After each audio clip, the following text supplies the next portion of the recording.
Bulletin का आगाज करें। खबर दे आईनी तरमीम पर चेयरमैन पीपल्स पार्टी बिलावल भुट्टो जरदारी ने रात इस्लामाबाद में मौलाना फजल रहमान से उनके घर पर मुलाकात की। मुलाकात तकरीबन 1 घंटा जारी रही। रात 2 बजे खत्म हुई। बिलावल भुट्टो जरदारी के हमरा सैयद नवीद कमर, मुर्तजा वहाब और जमील सोमरो थे। इससे पहले जुमे को इसाक डार और नवीद कमर ने मौलाना फजल रहमान से मुलाकात की थी। पीटीआई का वफ्द भी मौलाना के घर आया, जिसमें बैरिस्टर गौहर, हामिद खान, बैरिस्टर अली जफर भी शामिल थे। हुकूमत और अपोजिशन रहनुमाओं ने मुजव्वजा आईनी तरमीम पर मुशावरत की।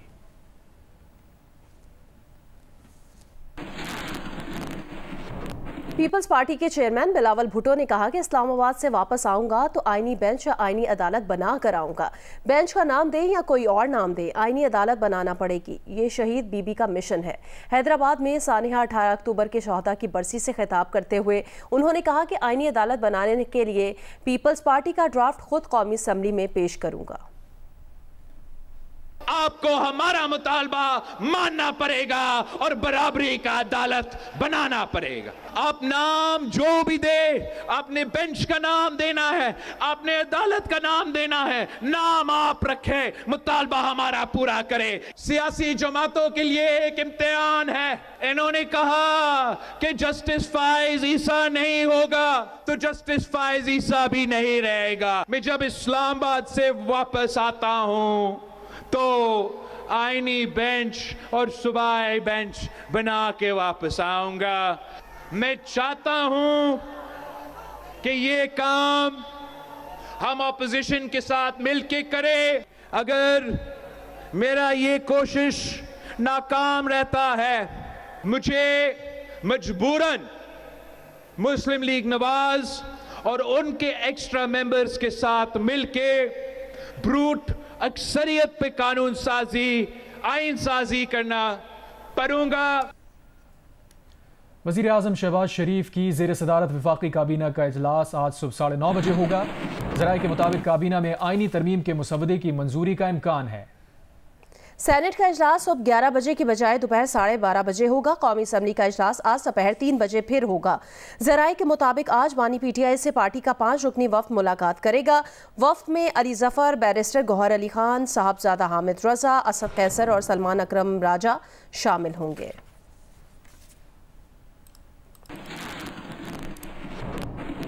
पीटीआई रहनुमा आमिर डोगर ने कहा है कि आईनी तरमीम के मुसवदे पर मौलाना और बिलावल का इत्तफाक राय हो भी जाए तो हमारी कमेटी अडियाला जेल जाएगी और हतमी फैसला वहीं होगा। जियो न्यूज़ के प्रोग्राम आज शाहजेब खानजादा में बातचीत करते हुए उन्होंने कहा कि हमें जो ड्राफ्ट दिखाया गया उसमें कोई ऐसी चीज़ नहीं जो हमारे लिए कातिलाना हो। हमारे और मौलाना के कुछ अरकान हुकूमत के कब्जे में हैं, इसलिए वो जब चाहें ताकत के जोर पर तरमीम करा सकते हैं। एकदम खुर्शीद शाह साहब बिल्कुल एंड में खड़े होकर उन्होंने कहा जी फिर मैं आप सबका शुक्रिया अदा करता हूं कि आपने इस मसवदे को कंसेंसस से मंजूर किया। खड़े होकर कहा और उनको नोट करवाया और रिकॉर्ड करवाया कि मैं आपके इस कंसेंसस में शामिल नहीं हूं। हो सकता है मैं जाती हैसियत पे समझता हूं कि इन तमाम चीज़ों में कोई ऐसी चीज़ मुझे नहीं नजर आ रही जो हमारे लिए कोई खास लीथल हो। मौलाना साहब और बिलावल साहब जो चीज़ें काफ़ी क्लैरिटी के साथ सामने आ गई हैं, अगर उनका कंसेंसस हो जाता है तो फिर हमारी कमेटी चाहेगी और वो जाएगी अडियाला जेल। फिर हमारी क़यादत जाएगी सारे ड्राफ्ट को लेकर और फिर खान साहब के सामने सारा मामला रखेंगे और फिर हतमी फैसला वहां से होकर आएगा। अगर खानजादा साहब हुकूमत इसमें वाकई मुखलिस है, कॉन्सेंसस चाहती है और पूरे पाकिस्तान में एक माहौल बनाना चाहती है, अगर नहीं मुखलिस तो इस वक्त भी हमारे मेंबरान, मौलाना साहब के अपने मेंबरान इनके कब्जे में है। आप जानते हैं वो कहाँ हैं, तो ये अपनी तरमीम जब भी चाहें अपने जोर के सर पे करवा सकते हैं। JUI के सेनेटर कामरान मुर्तज़ा ने कहा आईनी तरमीम का मुसवदा अटॉर्नी जनरल के लैपटॉप पर मौजूद था, उन्होंने मुझसे शेयर किया था। मैंने हुकूमत से इजाज़त लेकर ये मुसवदा बैरिस्टर गौहर अली खान, सलमान अकरम राजा, असद कैसर समेत PTI के 6-7 लोगों से शेयर किया था। जियो न्यूज़ के प्रोग्राम आज शाहजेब खानजादा के साथ में बातचीत करते हुए उन्होंने कहा कि हम PTI की वजह से रुक गए हैं। हम ये नहीं चाहते कि बाद में ये कहा जाए कि फ़लाँ ने बुरा किया है। कामरान मुर्तज़ा साहब, मैं आपसे ये जानना चाहूंगा कि फिर एक कोई कंसेंसस आप लोगों के दरमियान और जो बैरिस्टर गौहर साहब आए हुए थे मौलाना से मिलने, उनके दरमियान भी हुआ। उन्होंने बाहर निकल के कहा कि तकरीबन हमारा मौलाना के साथ इत्तफाक हो गया है। वो भी क्या ये 26 नकात वाला ही था या कुछ और था कामरान मुर्तज़ा साहब?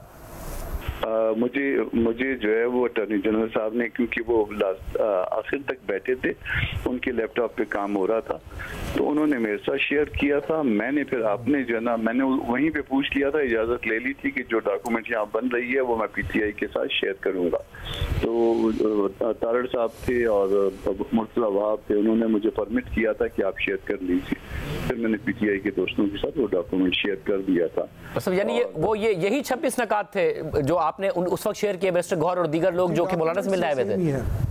अली जफर को, बैरिस्टर गौहर को, राजा सलमान साहब को, हामिद खान साहब को, असद कैसर साहब को मैंने शेयर किया था ये डॉक्यूमेंट। हुसैन साहब को, ये 6-7 लोगों को मैंने शेयर किया था ताकि ये देख लें, पढ़ लें। इनको मैंने कहा था कि इसको पढ़ लें ताकि हमें आपकी रेड लाइन पता चल जाए, क्योंकि हम आपकी वजह से हम रुक गए हैं कि हम उनके साथ कोई फाइनल बात नहीं कर पा रहे हैं। तो आप हमें बताइए, हमारा इशू ये है कि हम जो है ना कंसेंसस चाहते हैं। हम ये नहीं चाहते कि नंबर गेम पूरी है फिर अभी तक डिवीजन बरकरार रहे और फिर कौम इस बात पे तकसीम होगी किसने अच्छा किया था किसने बुरा किया था।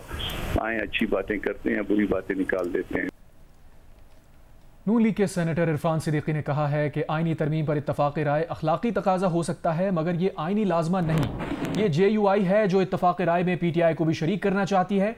जियो न्यूज़ के प्रोग्राम आज शाहजेब खानजादा के साथ में बातचीत करते हुए उन्होंने कहा कि हम समझ रहे थे कि JUI के तरमीमी मुसवदे में PTI की सिफारिशात शामिल होंगी, मगर ऐसा नहीं हुआ। उन्होंने कहा कि आईनी तरमीम के मुसवदे पर JUI, पीपल्स पार्टी और नून लीग इत्तफाक कर चुकी हैं। PTI के आमिर डोगर ने दुरुस्त कहा कि उन्होंने इत्तफाक राय का इजहार नहीं किया, मगर उन्होंने कहा था कि उन्हें ज़ाती तौर से इस मुसवदे से मसला नहीं जो पार्लिमानी कमेटी ने मंजूर किया। हुकूमत है फ्लेक्सिबल कि जरा कुछ और तब्दीली के लिए अगर PTI कहती है और मौलाना कंसेंसस बिल्ड करने की कोशिश करते हैं। 26 नकात आपकी तरफ से फाइनल नकात हैं। कंसेंसस मोरालिटी में आ सकता है, पॉलिटिकल एथिक्स में आ सकता है, कॉन्स्टिट्यूशनल रिक्वायरमेंट 2/3 है। 2/3 नंबर जिस वक्त पूरे हो जाएंगे तो आईनी तरमीम हो जाएगी। हम शुरू में ये समझे थे कि मौलाना का और PTI का मुसवदा एक ही होगा, और जब मौलाना की कोई चीज हमारे सामने आएगी तो हम ये समझेंगे कि इसमें PTI का इनपुट पूरी तरह शामिल है। वो नहीं हुआ ऐसा। मौलाना का मुसवदा अलग से आ गया, हमारा अलग से आ गया, पीपल्स पार्टी का अलग से आ गया, फिर तीनों एक हो गए। अब तीनों एक होने के बाद एक नया इशू ये पैदा हो गया है कि जमीयत उलमा इस्लाम जो है वो PTI को भी इसमें शरीक करना चाहती है। डोगर साहब ने बात की है, मैं उसकी तायद करता हूँ। उन्होंने अपने तहफ़्फ़ुज़ात का इजहार जरूर किया था, अगरचे ज़ाती तौर पर उन्होंने कहा था कि मुझे इसमें कोई ऐसी बात नजर नहीं आती। बलोचिस्तान नेशनल पार्टी के सरबराह सरदार अख्तर मेंगल इस्लामाबाद पहुंच गए हैं। अख्तर मेंगल ने पार्टी की मरकजी क़यादत का इजलास आज तलब कर लिया है। बात करेंगे आसिफ बशीर चौधरी ने ज्वाइन किया है। आसिफ बशीर चौधरी बताइएगा। जी बिल्कुल, सरदार अख्तर मेंगल इस्लामाबाद भी पहुंच गए हैं और उन्होंने पार्टी की मरकजी क़यादत का आज अहम इजलास तलब किया है। उन्होंने वो इससे कबल कौमी असम्बली के गुज़श्ता इजलास में जो है वो मुस्ताफ़ी होने का ऐलान करने के बाद चले गए थे, क्योंकि वो 2 दिन से बात करना चाह रहे थे अवान में, लेकिन उन्हें मौका नहीं दिया गया था। ताहम जब उनके फ्लैट पर छापा मारा गया और उनकी तरफ से बयान आया कि उनके जो 2 सेनेटर्स हैं उनको हरासा किया जा रहा है, तो उसके बाद उन्होंने ऐलान किया था कि वो पाकिस्तान वापस आएंगे और जो आईनी तरमीम के मौके पे अपने सेनेटर्स को किसी भी किस्म के दबाव से आज़ाद रहने के लिए और इंडिपेंडेंटली अपना वोट देने के लिए जो है वो वापस आ रहे हैं। तो आज वापस आ गए और इजलास भी तलब कर लिए। शुक्रिया आसिफ बशीर चौधरी अपडेट करने के लिए।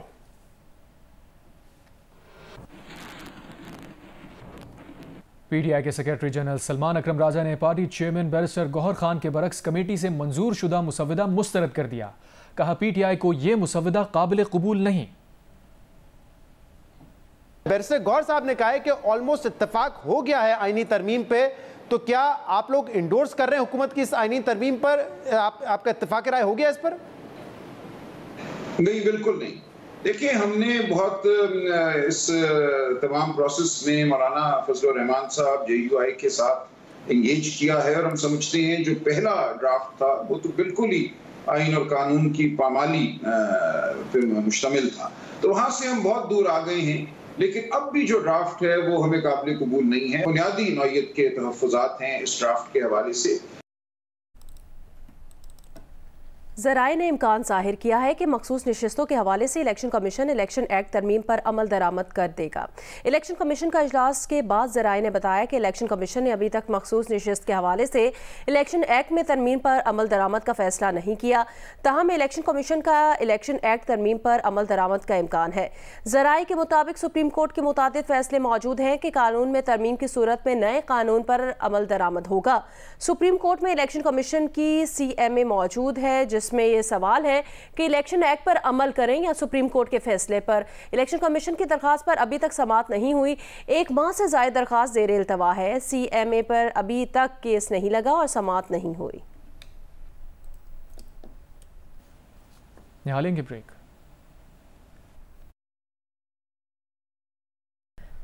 मुल्तान के इलाके दिल्ली गेट में आतिशबाजी के सामान में आग लगने से धमाके से 3 मंजिला मकान गिर गया। 3 अफराद जाँ बहक और 2 जख्मी हो गए। मुल्तान में दिल्ली गेट के इलाके आगापुर में रियाज नामी शख्स आतिशबाजी का सामान बना रहा था। इसी दौरान आग लग गई और आतिशबाजी का सामान जल गया और मकान गिरने से एक खातून समेत 3 अफराद मौके पर ही जाँ बहक हो गए, जबकि 2 अफराद जख्मी हुए, जिन्हें निश्तर अस्पताल मुंतकिल कर दिया गया। अंदरून शहर में आतिशबाजी का सामान गैर कानूनी तौर पर बनाया जाता है। चंद साल पहले ये अंदरून शहर धमाका हुआ था, जिसमें जानी नुकसान भी हुआ था। बन्नू में मौसम की तब्दीली के साथ ही गर्म कपड़े फरोख्त करने वालों की दुकानें जगह जगह सज गई हैं। मजीद बता रहे हैं नुमाइंदा जियो न्यूज़ मंजूरुद्दीन। जी, बन्नू में मौसम की तब्दीली के साथ ही गर्म कपड़ों के स्टॉलों में इजाफा हो गया है। जगह जगह स्टॉल और दुकानें सज गई हैं। खासकर लंडा फिरोख्त करने वालों के लंडा खरीदने वालों का कहना है कि पुराना माल फिरोख्त हो रहा है और वो भी महंगे दामों, इसलिए हम इंतजार कर रहे हैं कि नया माल आ जाए तो हम खरीदारी करेंगे। जबकि दूसरी तरफ से बेहैसियत लोग दुकानों का रुख कर रहे हैं, जहाँ वो नए मौसम के हवाले से आने वाले सर्दियों के मलबूसात खरीद रहे हैं, जिनमें खासकर शाल, कोट, वास्कट और मफलर शामिल हैं। मौसम की तब्दीली के साथ ही कंबल, रजाइयाँ और गद्दे फिरोख्त करने वालों ने भी अपना नया स्टॉक दुकानों में ले आए हैं, मगर इस मरतबा लोग रजाइयों की जगह कम्बलों को ज़्यादा तरजीह दे रहे हैं। और उनका कहना है कि एक तो ये गर्म होते हैं और नित नए डिज़ाइन भी होते हैं, इसलिए हम रजाइयों की जगह कम्बल खरीद रहे हैं। जी, सरगोदा में नहर लोअर जेहलम में 7 रोज़ पहले पड़ने वाले शिगाफ और सीवरेज पाइपलाइन की मरम्मत का काम मुकम्मल हो जाने के बावजूद शहर में सीवरेज सिस्टम बहाल ना हो सका। तफसील बताएंगे मलिक मोहम्मद असगर। जी, सरगोदा में 7 रोज़ कबर नहर लोअर जेहलम में पड़ने वाले शिगाफ और 72 इंच का पाइप जो डिस्पोजल वर्क का पाइप था वो फट गया था। मुरम्मत के बाद अगरचे नहर का शिगाफ पुर कर दिया गया, डिस्पोजल के लिए जो 72 इंच का पाइप था वो फिल कर दिया गया, लेकिन इस सारे अमल के दौरान जो है वो शहर के गंदे पानी की निकासी के लिए जो मरकज़ी डिस्पोजल था और मोटरें थी वो बंद थी। इन मोटरों की बंदिश की वजह से शहर में सीवरेज सिस्टम जाम होकर रह गया। 2 मरकज़ी मकामात हैं, इस वक्त मैं नूरी गेट के बाहर में मौजूद हूँ, यहाँ और जामिया मस्जिद हामिद अली शाह। वहाँ पर ना सिर्फ सीवरेज की वजह से मेन गड्ढे बन चुके हैं, तो इसकी वजह से शहर का 70% जो इलाका है वो सीवरेज से मुतासर हो रहा है। गंदगी और गलाजत की वजह से जगह जगह पानी जमा हो गया है, जिसकी वजह से लोगों को शदीद मुश्किलात का सामना करना पड़ रहा है। यहाँ पर हमें कारपोरेशन हुक्काम की तरफ से बताया गया है कि वासा, फैसलाबाद और लाहौर से भी इसके लिए माहिरीन बुलवाए गए ताकि फौरी तौर पर इसका अजाला हो। यहाँ पर वर्क भी जारी है, लेकिन इसके बावजूद गंदे पानी की निकासी ना होने की वजह से मुख्तलिफ बाज़ारों, मुख्तलिफ इलाकों में गंदा और सीवरेज का पानी जमा है, जहाँ लोग शदीद परेशानी से दो चार हैं और उनका मुतालबा है कि सीवरेज के गंदे पानी की निकासी के लिए हंगामी बुनियादों पर इक़दामात किए जाएँ ताकि यहाँ गंदगी और गलाजत की वजह से बीमारियाँ ना फैल सकें। हमारी बात हुई commissioner Sargodha, deputy commissioner Sargodha से, उनका कहना है कि हंगामी बुनियादों पर इसका काम किया जा रहा है, 24 घंटे वर्क हो रहा है और इसके लिए 3-4 दिन मजीद लगेंगे, उसके बाद सूरत हाल बेहतर हो जाएगी। जी, ज़िला बहावल नगर में बेहंगम ट्रैफिक, बद इंतज़ामी और ट्रैफिक कवानीन पर अमल दरामद ना होने के बायस हादसात में रोज़ बरोज़ इजाफा होता जा रहा है। रवां साल मुख्तलिफ हादसात में अब तक 83 अफराद ज़िंदगी की बाजी हार चुके हैं। फाज शफीक रिपोर्ट करेंगे।